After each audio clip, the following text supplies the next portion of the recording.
Hey everybody, this is Matthew Soltesiak, and you're listening to Not the Same Old Lions podcast, part of the Minute Media Podcast Network.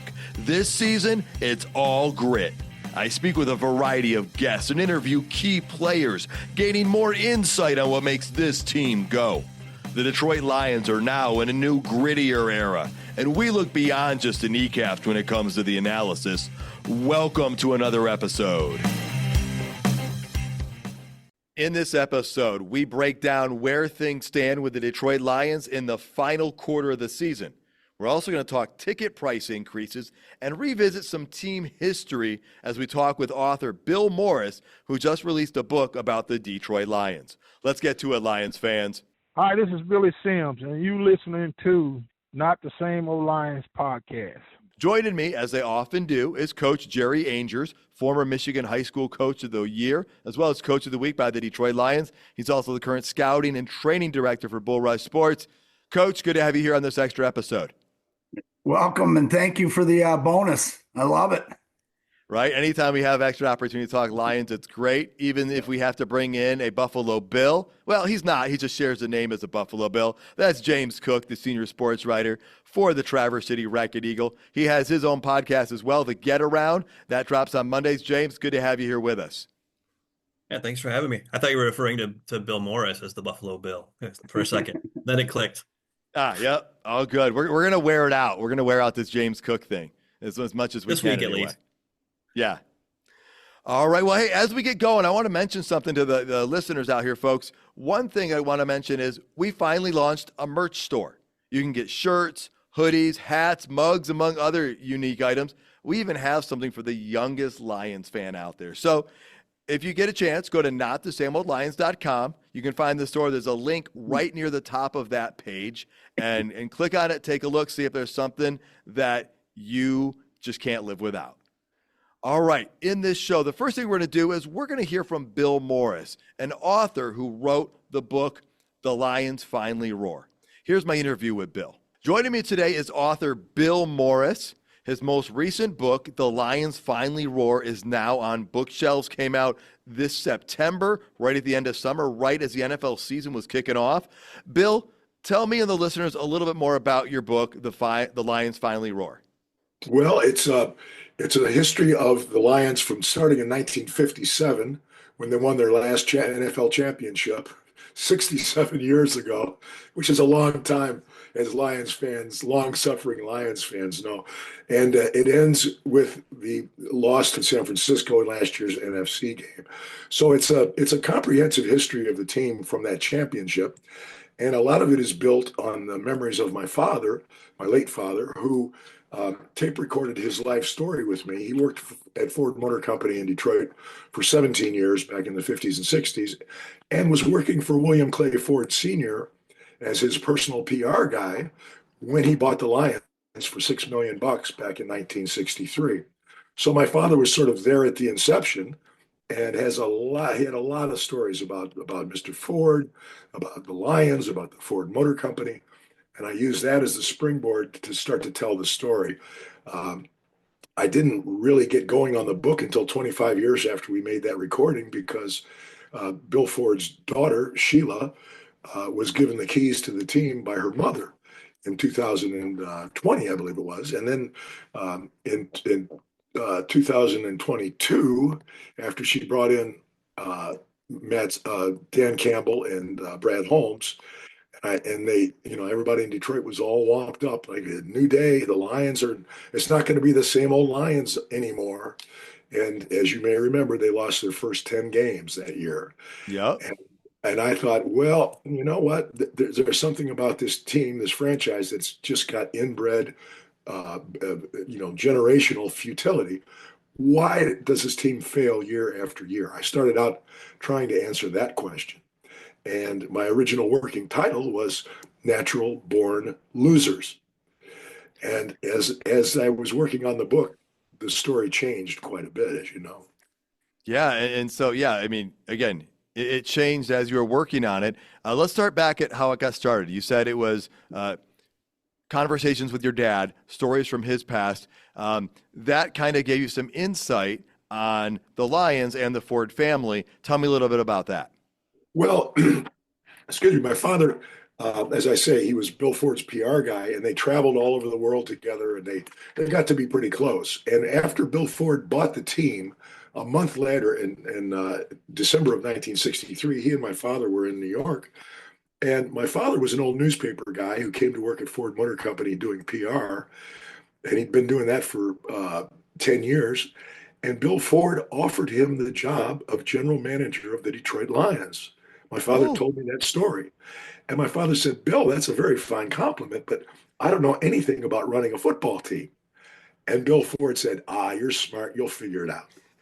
Well, when he hired Matt Millen 40 years later, Matt Millen said, I don't know anything about running a football team, Mr. Ford. And Bill Ford said, almost verbatim, you're smart. You'll figure it out. And of course, Matt Millen did not figure it out. My father didn't get the job. Bill Ford ended up hiring Russ Thomas, who ran the team for 22 years, not very successfully. But Bill Ford remained loyal to him for 22 years, and then to Chuck Schmidt for another 7, I think, and then Matt Millen for almost 7 years.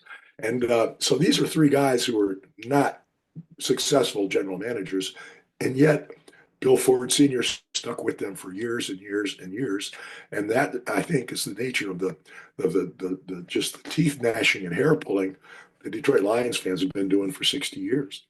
well, and you talk about loyalty there from William Clay Ford. You've got the same loyalty from the Detroit Lions fans. I mean, there are few fan bases this loyal in sports. And so are you surprised by the longevity of the loyalness of this fan base over the time? Well, yeah, I am, and you're right. I think the Detroit Lions fans are probably the most dedicated of any sports fans on the planet. You could argue that one, but it's funny. I was talking to a guy earlier today. He said, about 10 years ago, I finally, I took the cure. I got on I got on the wagon. I said, no more Lions. I'm not going to do it again. And he said, but you know what? This year I'm watching every game again. It's like he fell off the wagon. He couldn't stay away.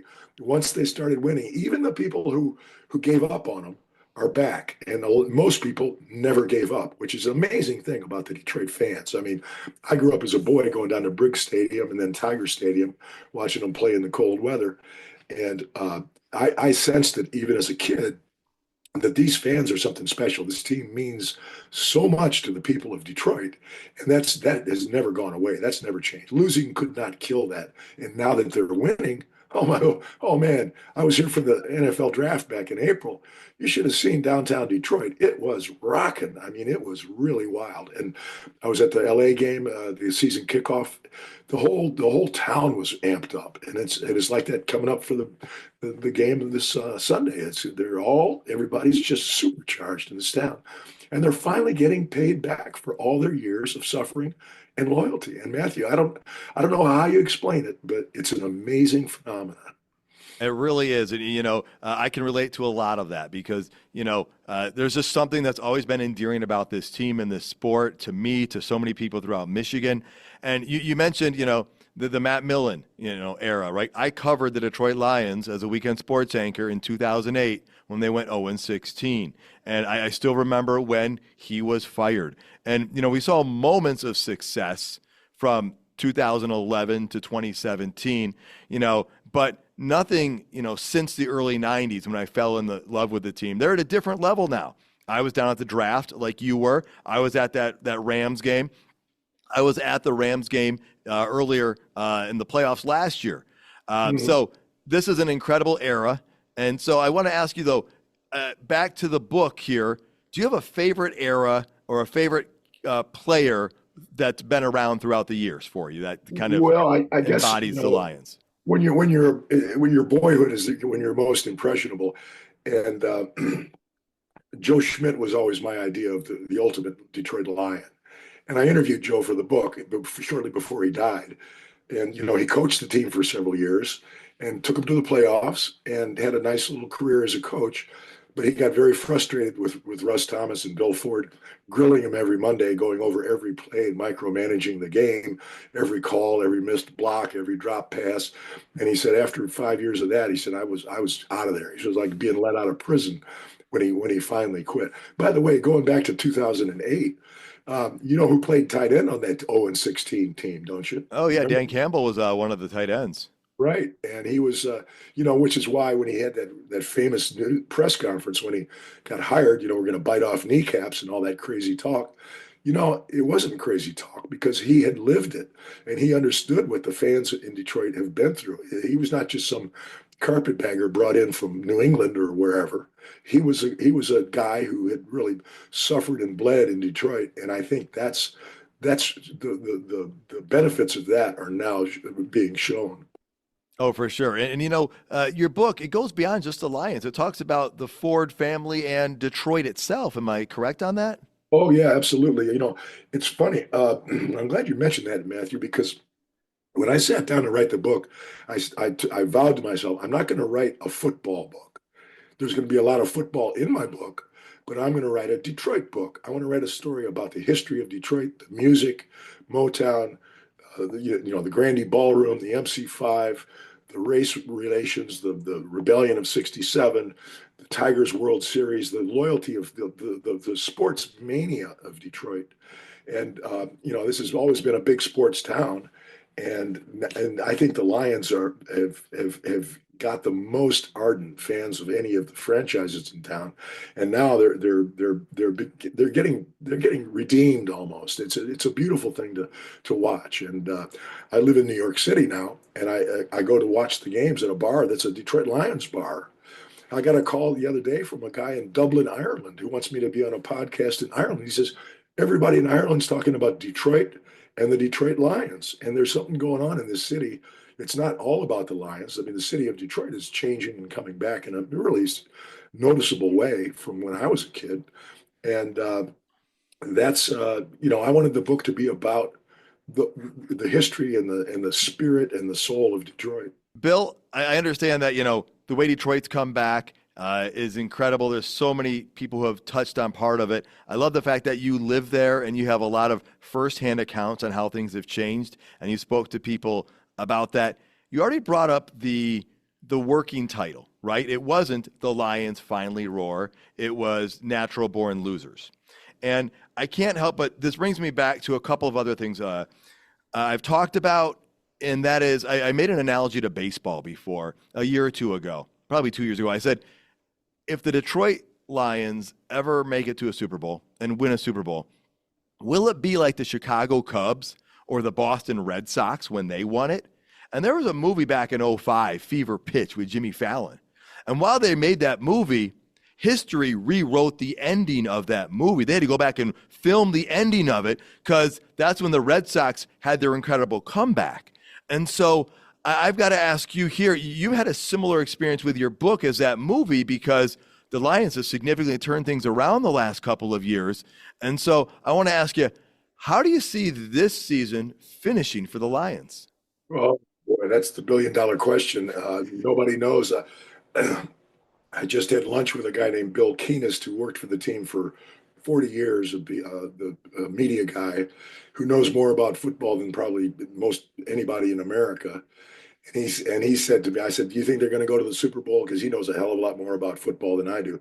And he says, I don't see how they could not go to the Super Bowl this year. I mean, he says they're just too strong, top to bottom. And that's a knowledgeable football man. That was not from me. That's from somebody who really knows his business. And so when I hear things like that, I start to listen. And I've watched them pretty closely this year, and they are a solid team despite all the people who've been hurt. They still keep finding ways to win these games, and it's just amazing to watch. Really, it's an Well, incredible achievement.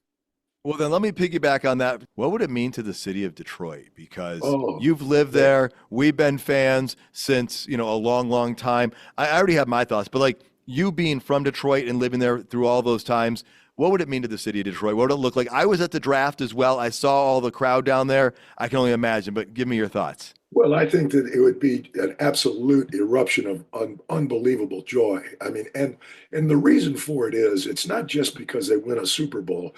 It's because of the history that preceded that. If they do win that Super Bowl, all the agony, all the dashed hopes, all the same old Lions. Everybody gets their hopes up. A new regime comes in, and they do the same old stupid stuff. Well, all of that is adding fuel to this burning, impending explosion that could happen in the city of Detroit. And if they do win the Super Bowl, I just think you're going to see the most ecstatic city in America. I mean, it's going to be unparalleled.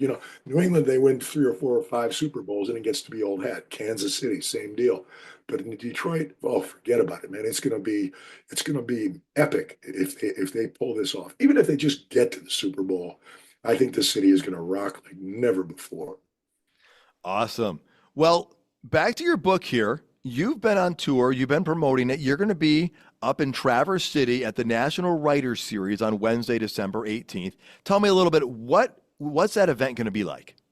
Well, it's basically, I hope it's going to be kind of a conversational thing. I'm going to be on the stage at the Opera House with a gent named Keith Gave, who was a longtime Detroit Free Press hockey writer. We're basically going to be up on the stage, kind of conversing like you and I are doing right now, and telling people about how the book came about. And then I'm hoping people in the audience will respond by their thoughts, their questions, their memories, whatever. I don't want it to be kind of a freewheeling, loose, casual, impromptu kind of an event. And I think Keith is on the same page there. So I think it's going to be a lot of fun, frankly. That's awesome. It sounds great. And I understand if you can't make it in person, you can get virtual tickets as well to attend that way. And with every ticket does come a copy of your book. Is that correct? Yes, that's right. I'll be signing copies of the book there. I can personalize them for people who show up in person. Awesome. Well, James Cook, who is the senior sports writer for the Traverse City Record Eagle, he's a regular guest on Not the Same Old Lions podcast. He's going to be attending your event. I unfortunately have a prior engagement, so I cannot make it, but I do hope it goes well, and I do want to make sure you do autograph a copy of James's book because I know he's going to be excited and can't wait to hear about it. No problem. I'm there, man. Before we go, is there anything else you wanted to say? One last thing, Matthew. Yeah. The title I wound up with came from a headline from the Free Press that I remembered from my boyhood in 1963. The Lions beat the Packers, and there was a big banner headline on the sports page, Lions finally roar. And I thought, there's my title. So that's how that happened.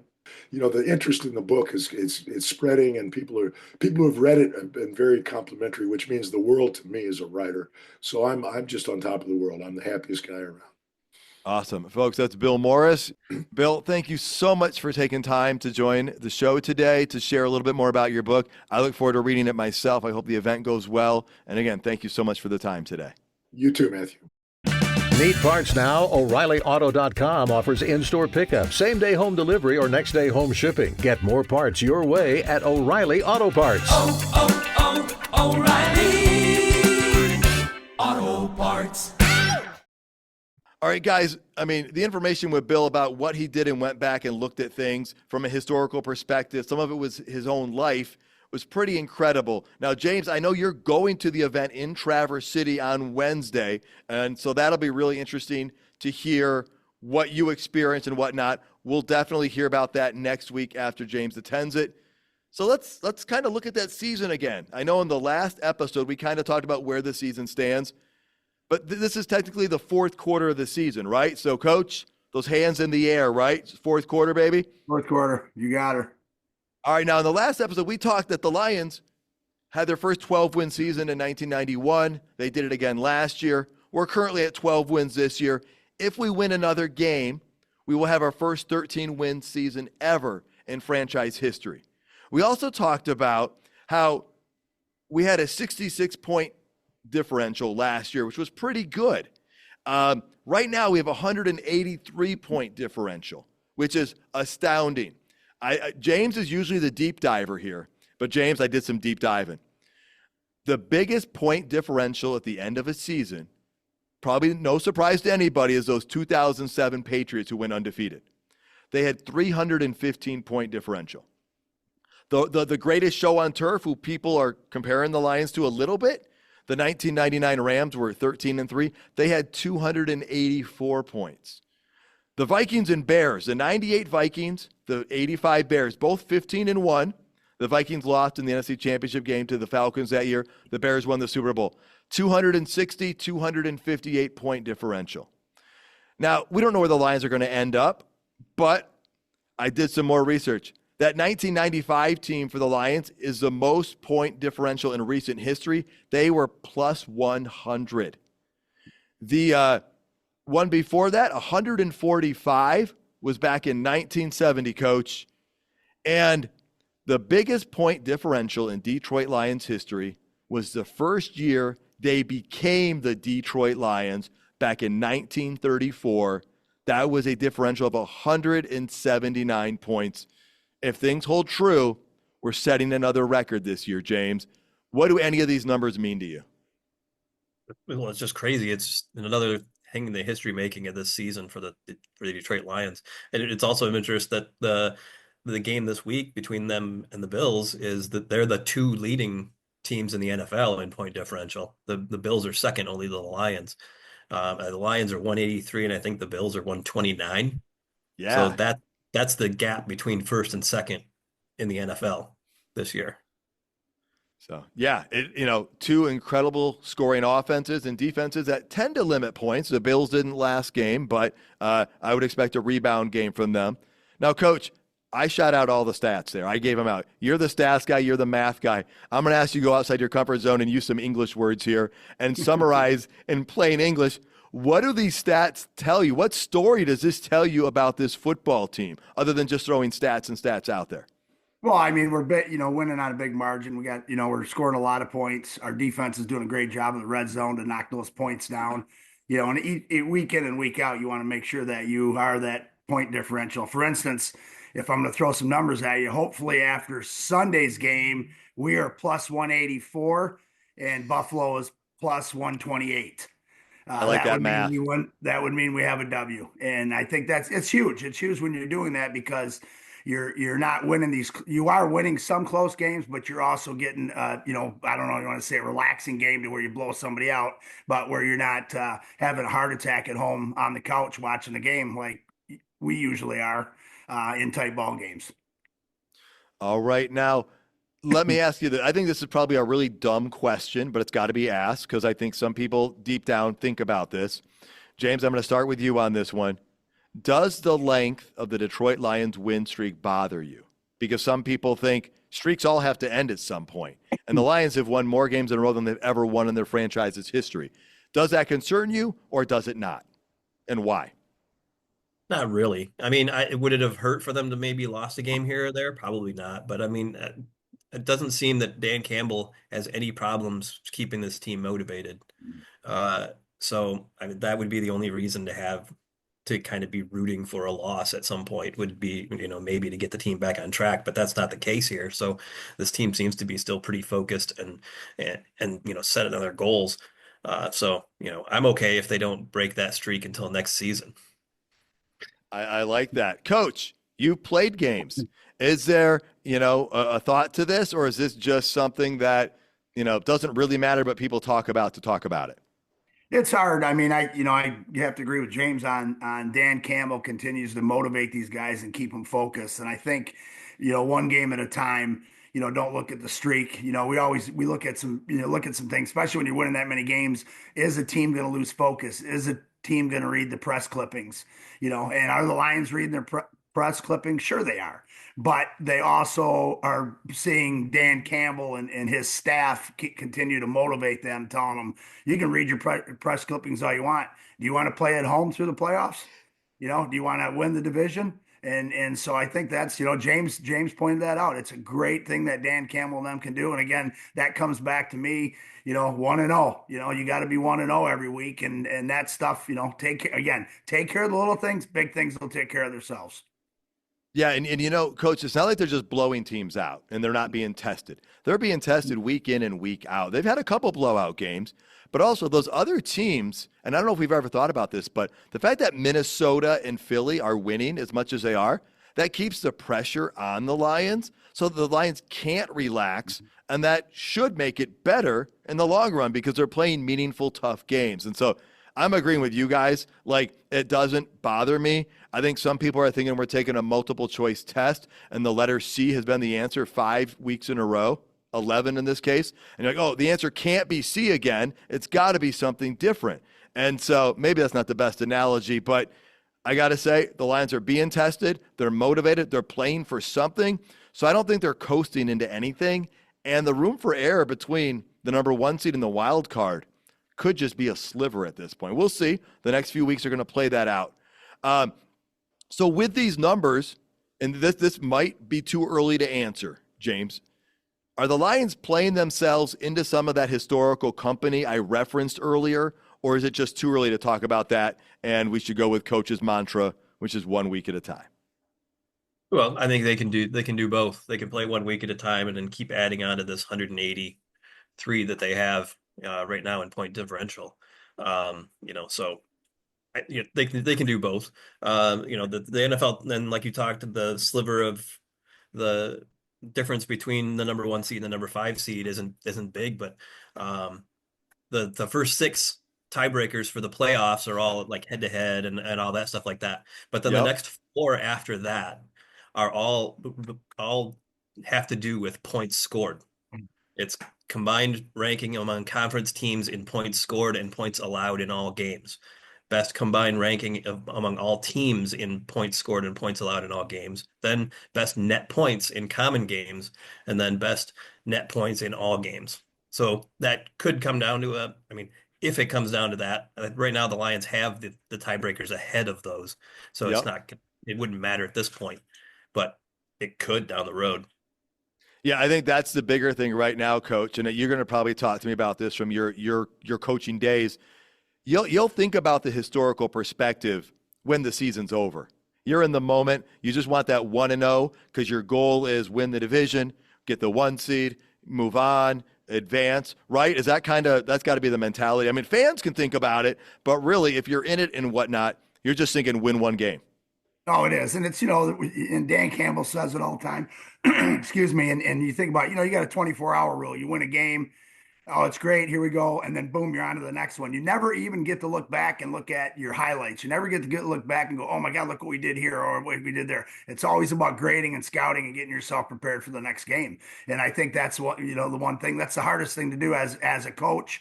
But even Campbell said it last year, after the season's done, you take that week off and then you kind of go back and go, wow, we did this and wow, we did that. And then that's stuff to build on. But yeah, it's on to the next week. And it's sad from that standpoint. But us as fans, it's awesome because we can sit here and talk about all these records we continue to break. And while we know that they're preparing to break another one. Yeah, that's exactly it, right? It's a complete opposite for fans. We can relish. We should enjoy these moments as much as we can because we don't have the pressure on us. We're not the ones playing the games, and so it is kind of different that way. All right, guys, the NFC is suddenly looking better than it did a month ago, okay? I mean, the NFC North has always looked good, and we expect the Vikings and the Packers to both make the playoffs. But out of the entire NFC, I want to hear your top 2 or 3 teams that you think might present the biggest challenge to the Lions. James, I want to start with you. I think the Philadelphia Eagles, if that locker room holds together and doesn't fracture like it reportedly did last year when they kind of crumbled down the stretch, they're an incredibly dangerous team. They've got a running back who poses problems for teams. He may not be the best passer in the world yet, but he's still pretty competent there. And as a runner is next to Josh Allen, probably the best in the NFL as far as being hard to tackle. Cause he's a big quarterback, just like Josh Allen. So Philadelphia is the one for me. If that and AJ Brown, Jalen Hurts squabble doesn't come to a head and boil over to the locker room, they're a very, very good team. And they're the only other team that's clinched a playoff spot already. That is true.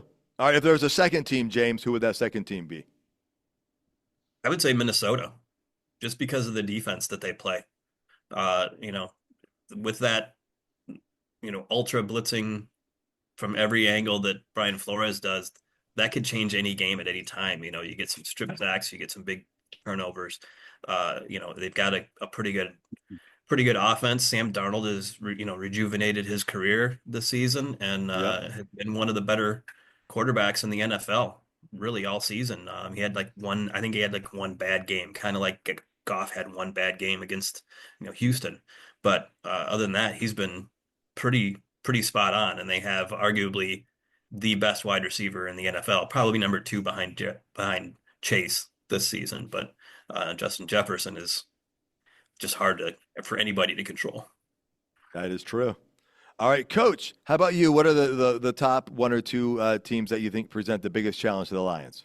Well, coaching standpoint, it's the Buffalo Bills right now because we play them on Sunday. So, all right, now I'll go to the fan thing. I'll go to the fan thing. It's so hard for me to look at that, but I agree with James on both accounts. I think the biggest one, the biggest one, just because of the head-to-head battles with the Vikings. We do play them at the end of the year. Thank God it's at home, and so I think pushing us basically for the division, but our tiebreakers are in pretty good shape. And Philadelphia again, how they get through this weekend against Pittsburgh is gonna be a telltale sign on how big of a threat they are to us. And I think they have to play. They got Washington too, but I think that's at home. So and we both basically have some tough schedules as well as the Vikings. So these next 4 weeks are going to be very, very interesting. And next week we'll probably all have a different opinion. But just as long as we beat the Bills this week, my opinion will be really, really high. Fair enough on that one. Talent-wise, guys, I'm agreeing with the Eagles thing, okay? I think they're the most talented other team in the NFC that we'll have to face. I'm not there on coaching, though. I think that the Vikings are a better coach team. And then the two teams that are emerging are the Tampa Bay Buccaneers and the LA Rams, because those teams are both getting healthy. And now I think if the Lions play either of them again, because we already played them once, I think you'll see a very different approach from the Lions against the Tampa Bay Buccaneers than we saw that first time, because Goff threw for like 50 times or something. But both of those teams are getting healthy and getting hot. And so it'll be interesting to see how all that goes. And again, every week we're going to get a little bit closer to some of our answers, and we're going to learn a little bit more about these other teams that are also fighting for the playoffs. Again, right now the Eagles and Lions are the only ones that have clinched, but these other ones are looking like they're favorable to clinch a spot and or make their way into the playoffs here, and that might be a team the Lions face. Okay, last thing we want to talk about before we get out of here on this extended episode is season ticket holders got an email about their ticket prices going up. And it was almost like deja vu for some of them, I think, from last year. There was a big increase last year. The average price increase was about 24% this year, and that comes again after a significant one last year. To put some things into perspective, all right, one fan showed that her tickets went from $1,558 in 2023 to $2,798 last year, up to $3,438 this year. And that's for 2 tickets. So you divide that number in half, you were paying like, $775 a ticket in 2023 for a season ticket. Now, this is, I believe, on the lower end of the tickets. And if you break it down, I think if you just divide it by the number of regular season games, that's about $214 a ticket, Coach. You did that math for us and broke that down pretty quickly. Obviously, you get the preseason games. And I'm not sure where that fan sits, but I think it's in the cheaper section. Another fan posted that their ticket prices went up 96% over the last 2 years, which means it basically doubled. A 31-year season ticket holder posted on Twitter that they went from $2,200 to $3,300 to now $4,500 for 2 tickets. And so that's, I believe, $281 a ticket if you don't count the preseason games, if I'm doing the math right on that one as well, per game. Now, why is this happening? What's happening? Well, there's a wait list of about 22,000 people, you guys. That's what I think I saw Dave Burkett report. That is incredible that it's up to 22,000.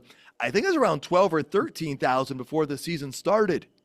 And so, Coach, I know we texted about this a little bit, so I'm going to give a little bit more information here before we weigh in.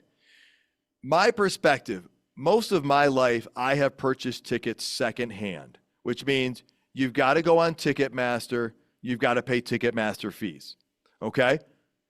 If you're going to the Buffalo Bills game this week and you don't have tickets, if you go on to Ticketmaster right now, you can get 2 tickets to the Bills game. They're $376 each.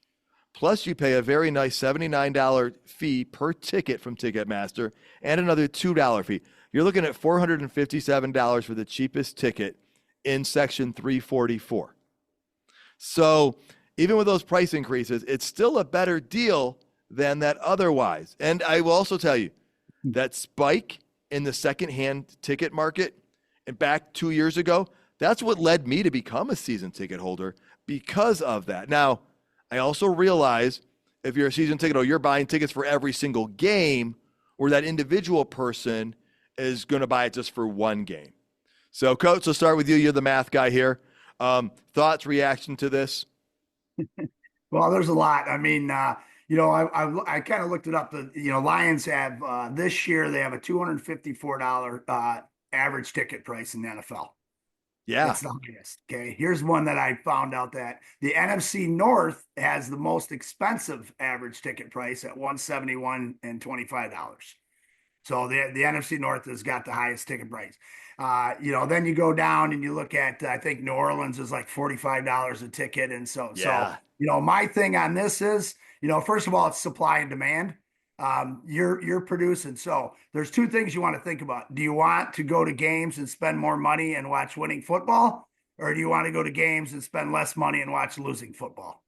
And that's my biggest thing on that. The Lions have always been under, and now they've gone to the top. And again, they deserve to be the top. We're going to see the exact same thing in college football, guys, paying these players now. You're going to see college football ticket prices rise. And, to read text messages like, we should all miss the game on Sunday and not go to the Bills game and show the Lions are how upset we are, whatever. Then that money you spent on that ticket, you don't even get to use that. You're watching it at home. So, and then I've seen another one too. I can't go to all the away games and all the home games now. I'm not going to be able to afford to do that. I can't. I go to one game a year, guys. I had season tickets back in those 90s. Okay, we had 16 season tickets. Me and my college buddies. We had a whole row. You know what? And I would love to be able to go to the games all the time. I could buy season tickets, but do I choose not to? Do I choose to or not to? So I think we want winning football, and we're gonna have to pay to watch winning football, and it's all about money. And here's the other thing too that people don't think about: the higher ticket prices puts more money in the Ford's pocket, which turns around and says to a guy like Ben Johnson, "Oh, you want to go be an NFL head coach at $2 million a year? How about we give you $1.5 million a year to stay here as our offensive coordinator?" And we're going to keep guys like that. So I'm sorry, people, that, ticket prices went up. It hurts me as much as everybody else. I can't afford, as being retired, to get the season ticket prices, but I love the win. I love the winning. I love being able to say wear the shirt in the town, and not people saying to me, "Oh my God, you're a Lions fan? They're horrible." No, now I can say, "No, we got probably the best record in football. We're one of the best teams, and we have the highest ticket prices." What do you think about that? Well, yeah, and Coach, we're at a point of change. And I said this to my wife when our family got season tickets. I said, look at some of these other franchises in the NFL. Look at the wait list, the years you wait to get on these. I lived in the D.C. area for a while. I went to Washington and Baltimore games, and their ticket prices were much more expensive than the Lions back then. Now, we also saw what happened last year, that the ticket prices for Lions games went way up, especially those playoff games. And these numbers you just quoted, those come from SeatGeek. That means those are secondhand ticket sales. Those are the resale market. So even though the Lions have raised their prices, the people that have purchased them have resold them at even a higher price, James. So what are your thoughts on all of this and what's happening? Yeah, I mean the Lions do have the most expensive seats in the NFL, but for a good reason. They're the best team currently, correct? So you pay for what you get. I don't imagine those will go down if they suddenly have a bad season or anything, but you never know. I mean, the average ticket to get into an NFL stadium, like to get in the nosebleeds, is $131. Is the cheapest average ticket for a stadium. I mean, but people who are buying season tickets, like you said, are still getting tickets cheaper than having to go buy them on Ticketmaster, because you're not paying those Ticketmaster fees. You're not, the secondary market hasn't inflated the price. So I think it's probably still a much better deal to do that than to buy single game tickets. I mean, if you bought probably 5 single game tickets of the 8 home games, you're looking probably paying more than you would if you paid for those same seats as a season ticket package. Yeah, and again, there's that sticker shock feel, and I get it. I mean, I have it too. I also think we're at this point that most Lions fans don't remember or haven't experienced. Coach, I don't know what season ticket prices went for and how they varied back in the 90s when we got good. I don't know if you remember back then what you paid and how they went up and down. But again, Lions tickets were underpriced for a long time. And you can say, well, that dictates their play on the field. I mean, you can go to the Jacksonville Jaguars for $48 and the Saints for $43 this week, right? And James talked about the average. Again, and that's all secondhand pricing. And so I think part of it is the new reality. And the other thing that makes NFL football different than Major League Baseball is you have 8 home games a year, 9 on every other year. Baseball has 81 home games a year. And so you said supply and demand, Coach, and that's the way it is. And so there can be some difficult decisions that have to get made and whatnot. And that is unfortunate because, I mean, I've been a Lions fan since I liked football. And, my attendance to games has ebbed and flowed based on my life situation at times. And so I'm very thankful that when I've been able to go. I still remember my first game in 1990. Just a lot of reaction, and not a shock on the reaction because it is something we haven't experienced here in Detroit. We experienced it last year, I guess, and then we experienced it again. The other thing I brought up is there's one less home game last year, so that doesn't even help soften it. This past year, that helped soften it, I guess. But, hopefully next year, there won't be as big of a change. Right, James? Yeah, I mean, and I think you referred to this earlier about the division, the NFC North just being higher in general than the rest of the NFL too. It's the most expensive division across the board. I think that they're $171 is the get-in price for an NFC North game, an NFC North home game, which is above the average price in the NFL of 131, almost 132. Interestingly, the only thing that's more expensive than the Lions games is the international games, which are almost $300 a ticket for the nosebleeds. Wow. And you know who else doesn't like Lions tickets being expensive? And James, you experienced this when you went to Indianapolis. Whichever team we play on the road, those fans at that stadium are going to pay a lot more because Lions fans are buying those tickets up. Yeah, for sure. That Colts game, I mean, the tickets that we got ended up being not cheaper than they would have been in Detroit, really. And we had hoped that when we planned on it, being that the Colts may not be a playoff contender, but at the time they were only a game out of the playoffs. So the Lions fans coming in and buying a lot of those tickets really drove the prices up. All right. Well, folks, that is our show. Before we get out of here, Coach James, any final thoughts on either ticket prices, the Lions fourth quarter, where we're at, or it can just be one more shout out about Sunday's game? Coach, we'll start with you. Well, as long as the Lions are +4 over the next 4 weeks and the teams we play are -1 in point differential, I'll be one happy human being. Awesome. James, how about you?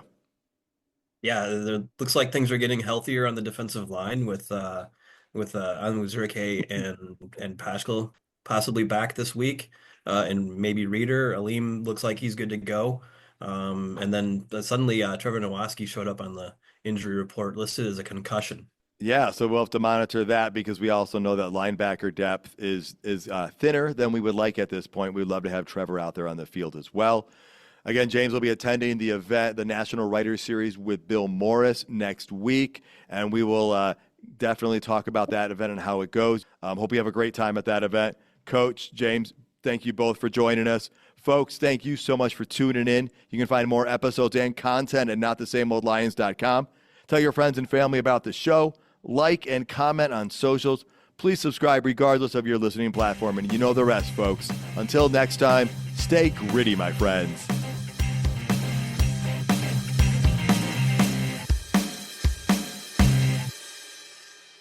If you're a facilities manager at a university, you know students rely on the cafeteria for breakfast, lunch, dinner, and the occasional late night snack. So when a dishwasher breaks down and dirty plates pile up, the mess hall can turn messy in the blink of an eye. Enter Grainger. With over 1 million industrial-grade products and fast delivery, the product you need now is never far away. So you can turn that dishwasher back into a lean, clean washing machine. Call, click Grainger.com, or just stop by. Grainger, for the ones who get it done. An O'Reilly Auto Parts gift card is the perfect gift for that hard-to-buy-for person. Give the gift of convenience from O'Reilly Auto Parts. Oh, oh, oh, O'Reilly.